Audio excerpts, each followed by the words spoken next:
جن لوگوں نے اپنی اولاد کو بے وقوفی سے ناسمجھی سے قتل کیا اور اللہ پر افترا کر کے اس کی عطا فرمائی ہوئی روزی کو حرام ٹھہرایا وہ گھاٹے میں پڑ گئے، وہ بلا شبہ گمراہ ہیں اور ہدایت یافتہ نہیں ہیں۔ اور اللہ ہی تو ہے جس نے باغ پیدا کیے چھتریوں پر چڑھائے ہوئے بھی اور جو چھتریوں پر نہیں چڑھائے ہوئے وہ بھی،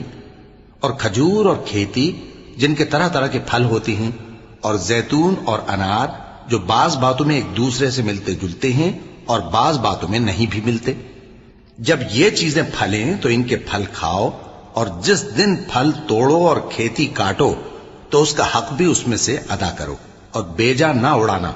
کہ اللہ بیجا اڑانے والوں کو دوست نہیں رکھتا۔ اور مویشیوں میں بوجھ اٹھانے والے یعنی بڑے بڑے بھی پیدا کیے، اور زمین سے لگے ہوئے یعنی چھوٹے چھوٹے بھی۔